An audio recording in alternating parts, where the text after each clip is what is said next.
बंगाल के दौरे पर हैं अमित शाह और अब जानकारी ये मिल रही है कि जिस शख्स की हत्या हुई है बीजेपी कार्यकर्ता की, उसके घर अब से कुछ ही देर बाद अमित शाह पहुंचने वाले हैं। लगातार आरोप लगाया जाता रहा है वैसे भी बंगाल सरकार पर, ममता बनर्जी पर, और ये मामला भी अब गर्माता हुआ नजर आ रहा है। ज्यादा जानकारी के लिए हमारे साथ हमारे संवाददाता जुड़ गए हैं। सबसे पहले जानना चाहेंगे आपसे कि किस तरह के वहां पर तैयारी की गई है और जिस तरीके से सीए को लेकर बयान दिया गया है, जिस तरीके से अब घर पर विजिट किया जा रहा है, क्या कुछ कहा गया है अभी बीजेपी की तरफ से? और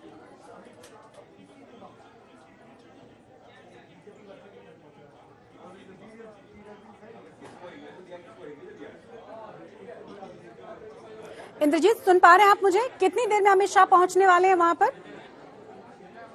जी हाँ, बिल्कुल। कुछ ही देर में अब से कुछ ही देर में गृह मंत्री अमित शाह यहाँ पे पहुंच जाएंगे। आपको यहाँ का हालात दिखाएंगे क्योंकि पूरी जो जगह है उसको बैरिकेड कर दिया गया है। बहुत बड़ा पुलिस का जमावड़ा यहाँ पे देखने को मिल रहा है। कोलकाता पुलिस के जो सीनियर ऑफिशियल्स है, जो डिप्टी कमिश्नर्स है, वो यहाँ पे तैनात है। अच्छी खासी पुलिस बंदोबस्त है और सामने देख सकते हैं ये जो घर है, ये लाल घर है, ये एक रेलवे क्वार्टर है। यहीं पे आज बीजेपी के जो कार्यकर्ता है 27 साल का, उनका शव बरामद हुआ था और उसी को लेके पूरा जो राजनीतिक बवाल है वो छिड़ गया है। और कुछ ही देर में अमित शाह यहाँ पे पहुंच जाएंगे। कोलकाता एयरपोर्ट पहुंच चुके हैं, वहां से निकल भी गए हैं।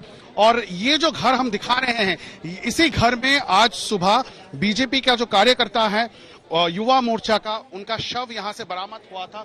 और उसके बाद सुबह से हम लोग देख रहे थे किस तरह से बीजेपी के जो समर्थक हैं वो यहां पे प्रदर्शन कर रहे थे। उसके बाद यहां के जो लोकल तृणमूल कांग्रेस एमएलए हैं अतीन घोष, वो खुद बढ़ाया गया। उसके बाद डेड बॉडी जो है 6 घंटे के बाद यहां से लिया गया है। मैं एक बार यहाँ पे जो बीजेपी के यंग लीडर्स हैं उनसे बात करता हूँ। अमित शाह कुछ देर में पहुंचने वाले हैं। आप लोगों का आरोप सीधा सीधा तृणमूल कांग्रेस पे? फर्स्टली तृणमूल कांग्रेस के ऊपर है, सेकेंडली तृणमूल कांग्रेस का पुलिस के ऊपर भी है। पुलिस नॉर्मली है public servant, but in West Bengal police is acting as servant of the ruling party.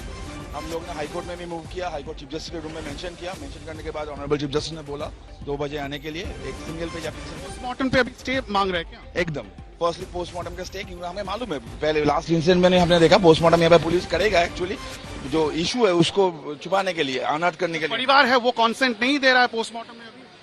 परिवार नहीं दे रहा है। परिवार को उसके माँ के ऊपर लाठीचार्ज भी हुआ है, लाठीचार्ज करके उनको लेके गए यहाँ पर। जो आप सुन सकते हैं, गंभीर आरोप है बीजेपी के ओर से। यहाँ पे बीजेपी के जो नेता हैं वो ये कह रहे हैं कि सबसे बड़ी खबर इस वक्त ये है कि कोलकाता हाईकोर्ट मूव किया गया है बीजेपी के ओर से, और जो पोस्टमार्टम होनी है 6 घंटे के बाद सुबह 6:30 बजे इस बिल्डिंग में जो शव है वो बरामद हुआ था। उसके बाद 6 घंटे लग गए पुलिस को शव को बरामद करते हुए यहाँ से, क्योंकि जो बीजेपी के समर्थक थे वो यहाँ पे लगातार नारेबाजी कर रहे थे, धरने पे बैठ गए थे और पुलिस को शव लेने में बाधा दे रहे थे। उसके बाद पुलिस को लाठीचार्ज करनी पड़ी। पुलिस जब शव लेके पोस्टमार्टम के लिए गया है तो अब बीजेपी ने हाईकोर्ट का दरवाजा खटखटाया, ये कहते हुए कि पुलिस के ऊपर उनको बिल्कुल भरोसा नहीं है। आपको दिखा दें कि ये वो घर है जहां पे शव बरामद हुआ था और उसके बिल्कुल बगल में मैं लेके जाना चाहूंगा आपको उस शख्स के घर में जो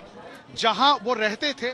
इसी घर में कुछ देर में अमित शाह का आने का जो प्लान है, जो तैयारियां हैं, वो बिल्कुल पूरी हो चुकी है। आप देख सकते हैं पुलिस का जमावड़ा है, प्लेन क्लोज में, सिविल क्लोज में पुलिस ऑफिसर्स यहाँ पे तैनात किए गए हैं। उसके साथ साथ बड़ी तादाद में कोलकाता पुलिस के जो सीनियर ऑफिशियल्स हैं वो भी यहाँ पे पहुंच गए हैं। साफ है कि गृह मंत्री अमित शाह जब खुद यहाँ पे आएंगे, हाई सिक्योरिटी है, वीवीआईपी मूवमेंट होना है, इसी कारण से यहाँ पे बैरिकेडिंग किया गया है। उनके घर के सामने आप देख सकते हैं किस तरह का जमावड़ा है, तो सिक्योरिटी बढ़ाई गई है। और परिवार की ओर से अब हाईकोर्ट मूव किया गया है, ये कहते हुए कि पोस्टमार्टम कतई अभी नहीं हो सकता। आशुतोष, वैसे भी राजनीतिक हत्याओं का आरोप हमेशा से लगता रहा है बनर्जी सरकार पर, और कहा यह भी जा रहा है कि इस शख्स की माताजी भी बहुत डरी हुई है। बिल्कुल शशि, आप सही कह रही हैं। देखिए, पहली बार नहीं है कि जब लोकसभा चुनाव हम जोड़ लें, विधानसभा चुनाव उठाकर देख लें, उसमें भी बीजेपी कार्यकर्ताओं की हत्या का मामला बीजेपी आरोप लगाती रही है। और ये जो ताजा तरीन घटनाक्रम है, ये जो हत्या हुई है, निश्चित तौर पर इंद्रजीत आपसे जानना चाहेंगे कि ये और सियासी उबाल को बढ़ाएगा, आग में घी डालने का काम करेगा। इंद्रजीत, क्योंकि हत्या किसी की भी हो वो जायज नहीं। वक्त बिल्कुल हत्या किसी की भी हो वो जायज नहीं है। आखिरकार ये हत्या है या कुछ और है, ये भी जांच के बाद ही पता चलेगा। और लेकिन पश्चिम बंगाल की सियासत ऐसी बन गई है कि जब भी ऐसी कोई स्थिति आती है, हर वक्त दोनों ही दलों के बीच में राजनीतिक जो खींचतान है वो शुरू हो जाती है।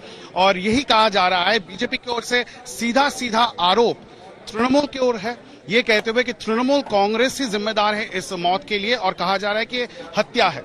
जहां तक तृणमूल कांग्रेस की सवाल है, तृणमूल कांग्रेस के नेता यहां पे आ चुके थे सुबह, और वो कह रहे हैं कि बीजेपी लाश को लेके राजनीति कर रही है, और ये दरअसल किस तरह से इस शख्स का, चलिए इंदुर जी, 27 साल के युवा इस पूरी घटनाक्रम पर आप नजर बनाकर रखें।